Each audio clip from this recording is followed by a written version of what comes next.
नमस्कार बंधुरा भक्तिमूलक कथा चैनेले जानाई आपनादेर स्वागत। भारतीय दर्शन शास्त्र एवं विभिन्न देवदेवीर पूजा अर्चनार पद्धति एई चैनेलेर मूल आलोचनार विषयबस्तु। बंधुरा आशा करी ईश्वरेर कृपाय आपनारा भालो आछेन एवं सुस्थ आछेन। महाशिवरात्रिर पुण्यतिथिते शिवलिंगे भूलेও अर्पण करबेन ना एई पाँचटी जिनिस, नतुबा देवादिदेव महादेव रुष्ट होले परिवारे नेमे आसबे चरम दुर्योग और विपत्ति।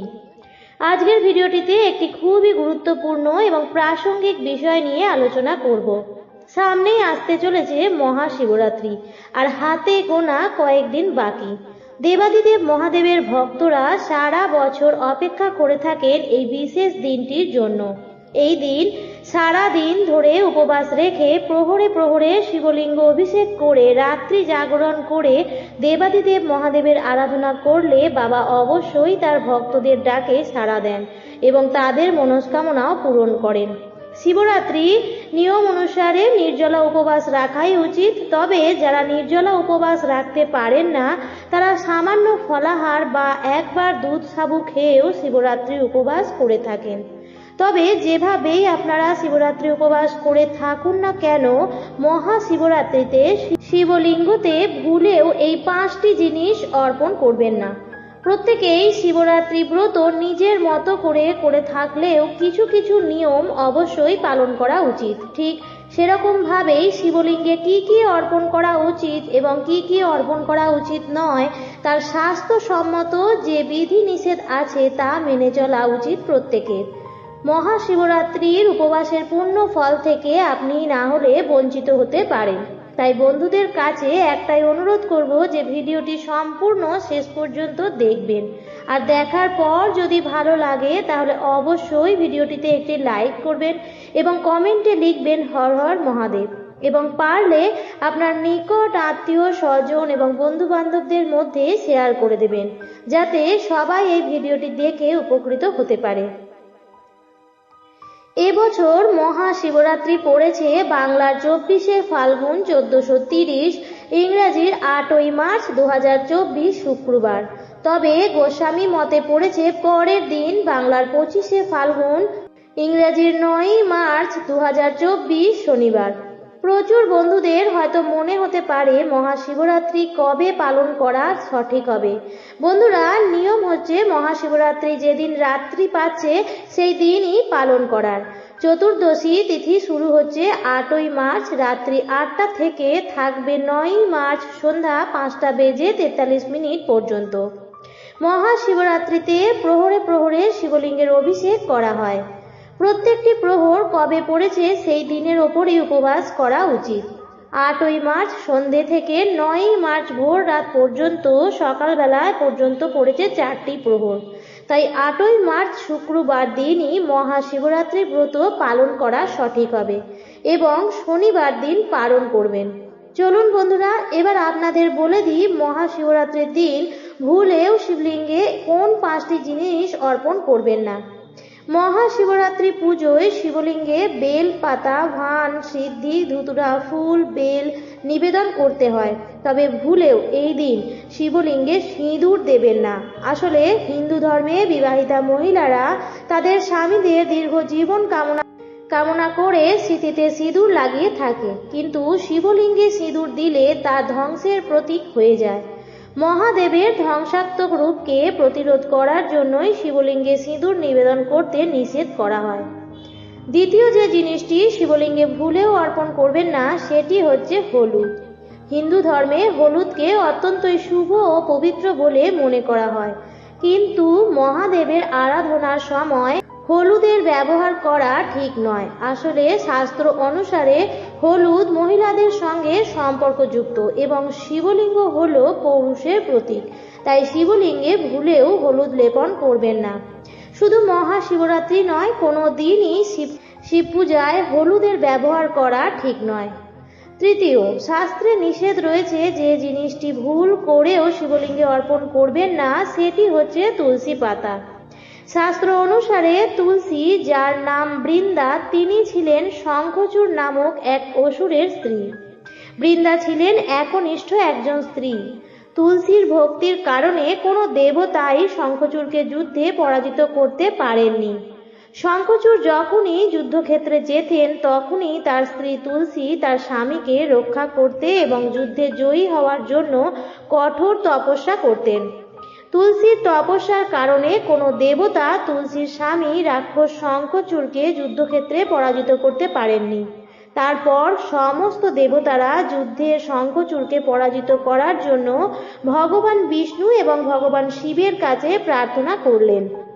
সেই সময় ভগবান বিষ্ণু তুলসীর স্বামীর ব্রত ভঙ্গ করেন এবং ভগবান শিব অসুর শঙ্খচূড়কে বধ করেন। এই কারণেই শিব পুজোয় তুলসীর ব্যবহার বর্জিত। অনেক সময় মন্দিরে দেখা যায় যে অজান্তেই মানুষ শিবলিঙ্গে ভুল জিনিস অর্পণ করে ফেলেন, কিন্তু বন্ধুরা সব জিনিস কিন্তু সব পুজোয় লাগে না। তাই এই সম্বন্ধে সবারই পরিষ্কার একটি ধারণা রাখা উচিত। আমরা প্রত্যেকেই জানি যে শিব পুজোর অন্যতম প্রথম কাজ হচ্ছে শিবলিঙ্গ অভিষেক করা। অনেকে জল দিয়ে অথবা গঙ্গা জল দিয়ে অথবা পঞ্চামৃত দিয়ে শিবলিঙ্গ অভিষেক করে থাকেন। তবে এই শিবলিঙ্গে জল অর্পণ করার সময় বা পঞ্চামৃত অর্পণ করার সময় খেয়াল রাখবেন কখনোই জল শঙ্খ বা পানি শঙ্খের জল শিবলিঙ্গে নিবেদন করবেন না। অন্য সব দেবতার পুজো এই শঙ্খের ব্যবহার করা হলেও শিব পূজায় কিন্তু শাঁখের ব্যবহার করা যায় না। শিব পুরাণ অনুসারে শঙ্খচূড় নামক এক অসুরের বধ করেন মহাদেব। সেই দৈত্যের হাড় থেকেই শঙ্খের উৎপত্তি বলে মনে করা হয়।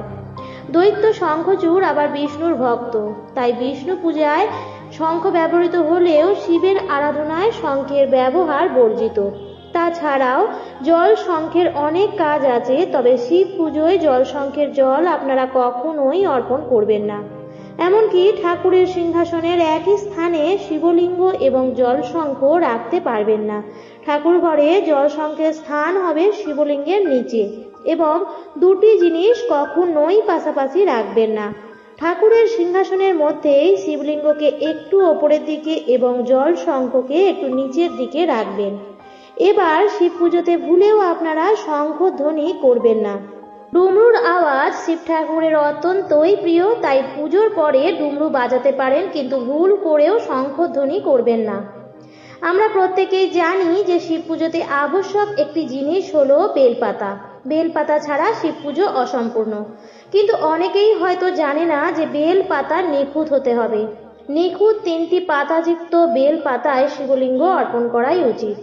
কখনোই এমন বেলপাতা শিবলিঙ্গে অর্পণ করবেন না যেটি ছেঁড়া বা ফাটা বা কাঁটাযুক্ত দাগ থাকে, এরকম পাতা শিবলিঙ্গে অর্পণ করবেন না।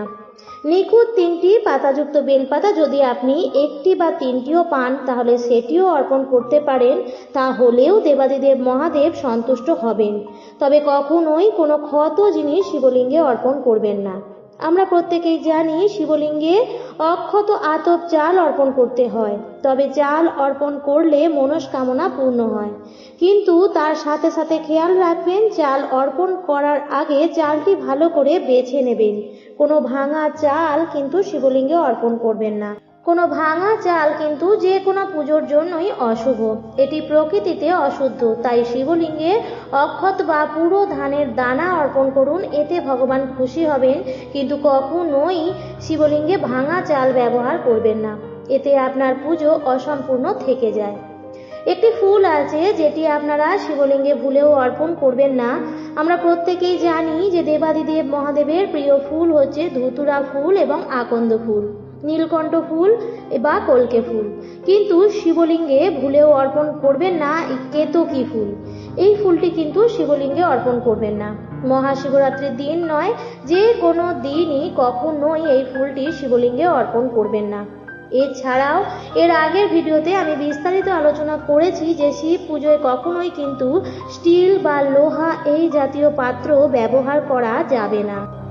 অর্থাৎ শিব পুজোর উপকরণগুলি রাখার জন্য যে পাত্রের প্রয়োজন হয় তা যেন স্টিল বা লোহা বা অ্যালুমিনিয়াম এই ধরনের পাত্র যেন না হয়। আপনারা তার পরিবর্তে শিব পূজার উপকরণগুলি রাখার জন্য তামা অথবা পিতলের পাত্র ব্যবহার করতে পারেন, কিন্তু ভুলেও স্টিল, লোহা বা অ্যালুমিনিয়ামের পাত্র ব্যবহার করবেন না। এছাড়াও মহাদেবের কি কি পছন্দ তার সব কিছুই হয়তো আশা করি আপনারা জানেন। তাও যদি কিছু জানার প্রয়োজন হয় তাহলে অবশ্যই কমেন্টে আমাকে জানাবেন, আমি সেই বিষয়ে বিস্তারিত বলে দেবো। আশা করছি আজকের ভিডিওটি আপনাদের ভালো লাগলো এবং একটু হলেও হয়তো উপকারে লেগেছে। তাই ভিডিওটি থেকে যদি আপনি উপকৃত হয়ে থাকেন তাহলে অবশ্যই চ্যানেলটিকে সাবস্ক্রাইব করে ভিডিওটিতে একটি লাইক করে দেবেন। ভিডিওটি দেখার জন্য অসংখ্য ধন্যবাদ।